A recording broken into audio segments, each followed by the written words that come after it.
Eu vou contar uma coisa aqui que eu acabei de lembrar de um cara que ele era de uma religião, e dentro dessa religião ele era um líder, né?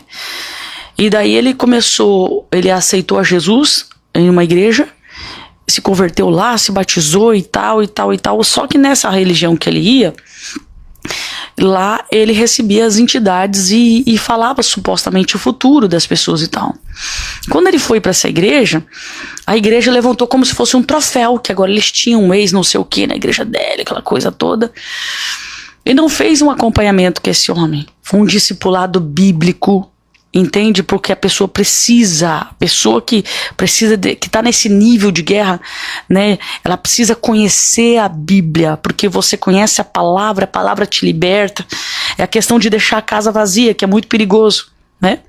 Ao invés da igreja discipular aquele homem, não levantou um troféu. O que acontece? De repente esse homem vira um profeta dentro dessa igreja. E ele começa a profetizar.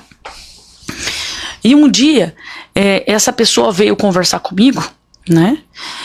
E eu achei engraçado que eu não sabia do contexto de história dele, né?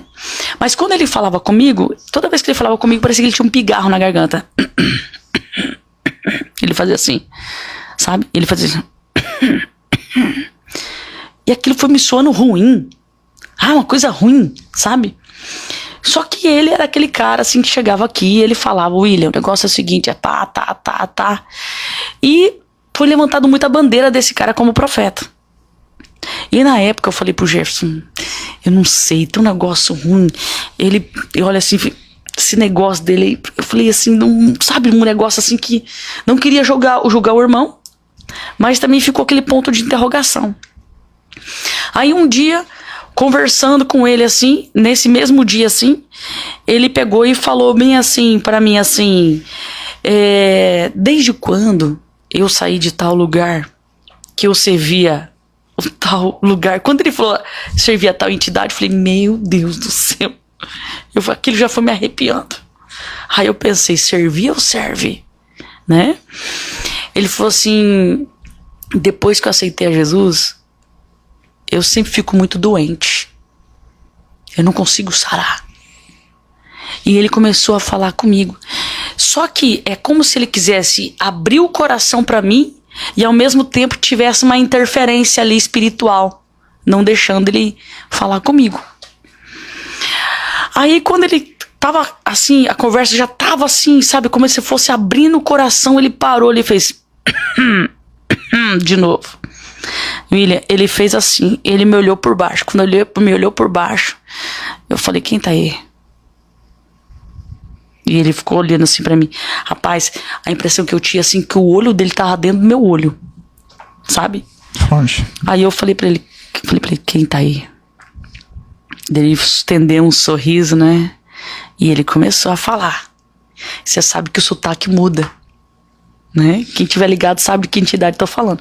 Na hora, o sotaque mudou. E ele falou assim: ele é meu. Ele fez um pacto comigo. Ele tem uma aliança comigo.